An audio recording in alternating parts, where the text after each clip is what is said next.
So when you went to the AAI office, Myron started handling your case. Yes. So Myron, what can you say about it? Sure. I mean, basically, ever since the drowning of the Vietnamese American fisherman, we've had so many phone calls about other anti-Asian incidents, and Frannie's among the many people who have been either emailing or calling saying, "Oh my God, I'm not alone. There is racist stuff happening in Chicago. Maybe AAI can help us out." And after I heard about Frannie's story and I researched the law, I realized that we can and we should file a lawsuit to try and protect her rights. Depending on where anti-Asian things happen, you can file a federal lawsuit, you can file a discrimination complaint. That's what we did in her case.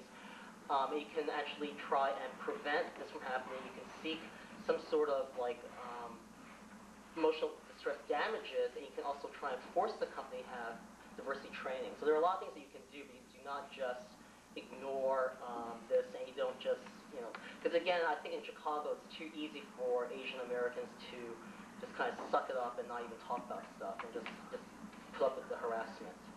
Are you working with the City of Chicago's Commission on Human Relations on this? Yes, we filed the complaint with the Chicago Human Relations Commission.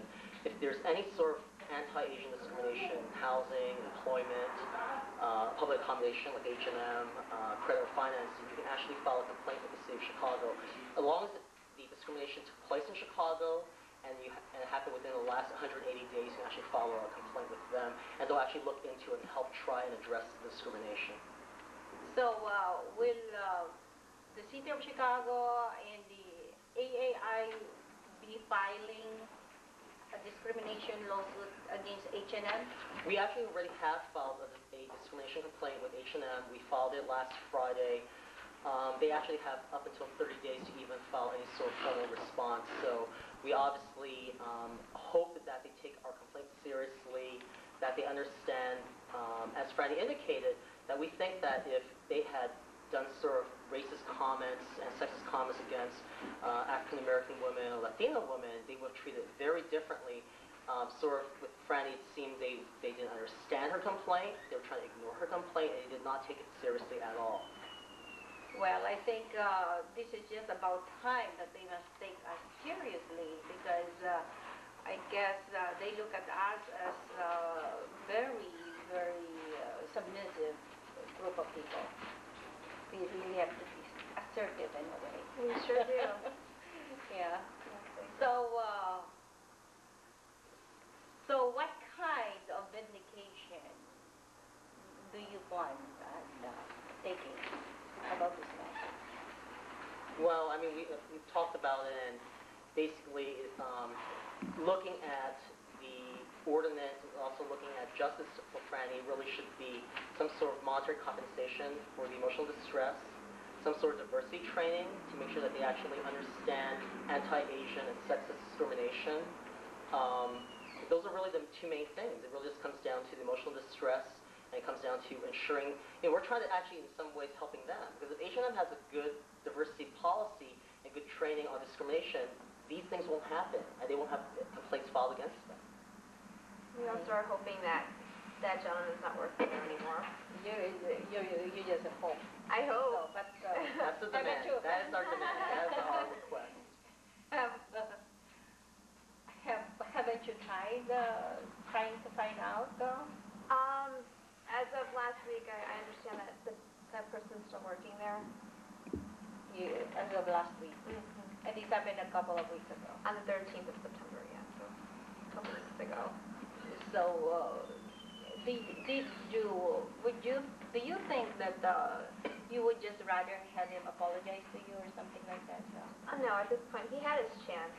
They had their chance to pull this gentleman aside to apologize to me, but both the managers didn't say anything. They had their chance. No. No. So, Myron, what can you say about the success rate of something like this? Sure. I mean, I can't speak specifically to this particular case, but in general, whenever there's clear evidence of discrimination and there's a decent local there should be a successful outcome. In other words, the person filing a complaint should find some sort of relief, some sort of justice. So again, not speaking specifically to this case, but in general, as long as you have a good law, like Chicago, there are many cities, New York, LA, San Francisco, Chicago, we are largest cities where we actually care about preventing anti-Asian discrimination. And those kind of cities, as long as you have pretty clear evidence and you line it up, you filed a complaint within 180 days, and it took place in Chicago, using that as the test, usually things work out well. Well, the city of Chicago is quite big for many minorities living here, but it's very isolated case that there's Asian American harassment, something like this.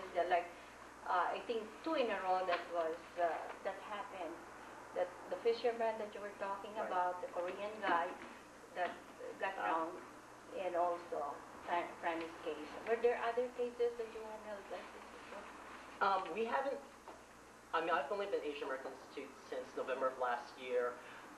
Frannie's the first person who's brave enough and assertive enough, as you indicated, to try and make a difference. I have no doubt through my conversations and emails and phone calls that there's anti-Asian stuff happening in Chicago often. But when I talk to people about the reality of a lawsuit, the time, the cross-examination, going to court, filling out forms, I mean, this takes time. It could be easily 5 to 10 years if you really want to do a lawsuit. So so I have examples of people who have suffered discrimination in Cook County Hospital, with Fortune 50 companies here in Illinois, but once they hear what it takes to actually do litigation, most people are like, okay, you know what? I think it's okay for now. I'll be second-class citizen. I'll put up with the discrimination. So I'm hoping by working with Frannie, we can demonstrate to the Asian American community throughout the Midwest that no, you don't have to take it. It is not impossible to win. You should stick up for your rights. Don't be afraid to be loud. I mean, again, there's always this model minority, silent minority myth out there. And I think, especially in Chicago, a lot of folks think they can pick on Asian Americans and think we'll take it. And again, using Frannie as an example, I hope to show everyone, no, we're not going to take it, and we will fight back. And if we have any legal remedies, we're going to use them.